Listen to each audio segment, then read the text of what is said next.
Bismillahirrahmanirrahim. Assalamualaikum warahmatullahi wabarakatuh. Bagaimana Islam memandang tentang bunga bank? Para ulama telah sepakat bahwa bunga bank haram hukumnya karena tergolong di dalam riba. Hal ini seperti yang termaktub dalam Al-Quran dan hadis yang pada pokoknya berbunyi, Allah Subhanahu wa Ta'ala dan Rasulullah melaknat orang-orang yang memakan riba. Beberapa alasan mengapa bunga menjadi dilarang dalam Islam. Di antaranya adalah yang pertama, bunga atau interest sebagai biaya produksi yang telah ditetapkan sebelumnya cenderung menghalangi terjadinya lapangan kerja penuh atau full employment.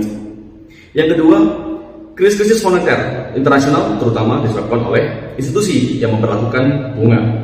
Yang ketiga, siklus-siklus bisnis dalam kadar tertentu dinisbahkan kepada fenomena bunga. Yang keempat, teori ekonomi modern yang berbasis bunga ini belum mampu memberikan justifikasi terhadap eksistensi bunga.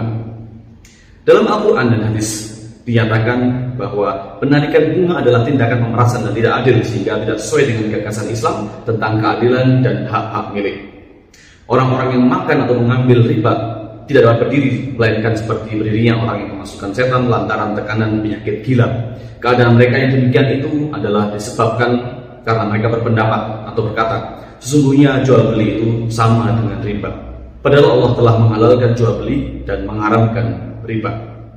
Hal ini sebagaimana dalam Quran surat Al-Baqarah ayat 275. Kelemahan dari sistem bunga sendiri antara lain, yang pertama, tabungan yang direncanakan tidak selalu sama dengan investasi yang direncanakan. Yang kedua, suku bunga bukan faktor yang menjamin untuk menyamakan tingkat tabungan dengan tingkat investasi, melainkan tingkat pendapatan. Yang ketiga, suku bunga yang tinggi akan mempengaruhi turunnya investasi, tingkat produksi, dan kesempatan kerja. Yang keempat, suku bunga kecil pengaruhnya terhadap tabungan dan investasi. Yang kelima, bukan suku bunga yang menjamin keseimbangan antara tabungan dan investasi, melainkan tingkat investasi. Yang keenam, perilaku spekulasi akan mempengaruhi ketidakstabilan mekanisme ekonomi dan berdampak pada terpuruknya ekonomi. Majelis Ulama Indonesia atau MUI mengeluarkan fatwa tentang bunga bank atau interest atau faidah, yaitu yang pertama, bunga atau interest atau faidah adalah tambahan yang dikenakan dalam transaksi pinjaman uang atau al-qard yang diperhitungkan dari pokok pinjaman tanpa mempertimbangkan pemanfaatan atau hasil pokok tersebut berdasarkan tempo waktu, diperhitungkan secara pasti di muka dan pada umumnya berdasarkan persentase. Yang kedua, riba adalah tambahan atau ziyadah tanpa imbalan yang terjadi karena penangguhan dalam pembayaran yang diperjanjikan sebelumnya. Yang ketiga, praktek pembungaan haram hukumnya, baik yang dilakukan oleh bank, asuransi, pasar modal, pegadaian, koperasi, dan lembaga keuangan lainnya maupun dilakukan oleh individu. Riba dari segi bahasa atau lughat artinya merupakan tambahan atau kelebihan. Dalam ilmu fikih dikenal 3 jenis riba. Yang pertama, riba fadl atau riba buyuk, yaitu riba yang timbul akibat pertukaran barang sejenis yang tidak memenuhi kriteria sama kualitasnya atau mislan bi mislin, sama kuantitasnya, sawaan bi sawain, dan sama waktu penyerahannya, yadan bi yadin.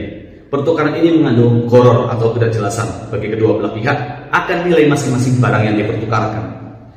Dalam perbankan konvensional, riba fadl dapat ditemui dalam jual beli valuta asing yang tidak dilakukan dengan cara tunai atau spot. Yang kedua, riba nasiah atau riba duyun, yaitu riba yang timbul akibat utang piutang yang tidak memenuhi kriteria untung muncul bersama risiko atau al-gunmu bil gurmi, dan hasil usaha muncul bersama biaya atau al-kharaj bi idhaman. Riba ini muncul karena adanya perbedaan, perubahan atau tambahan antara barang yang diserahkan hari ini dengan barang yang diserahkan kemudian. Transaksinya mengandung pertukaran kewajiban menanggung beban. Dalam perbankan konvensional, riba nasiah dapat ditemui dalam pembayaran bunga kredit dan pembayaran bunga deposito, tabungan, giro.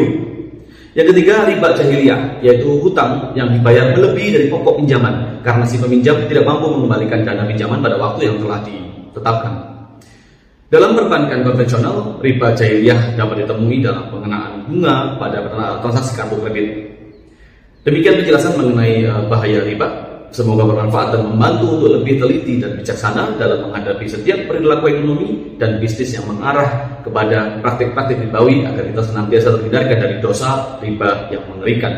Sampai jumpa pada video selanjutnya. Saya Satya Dharma. Wassalamualaikum warahmatullahi wabarakatuh. رب قربنا وباركنا لنعمل صالحا في يدي رسالة التغيير.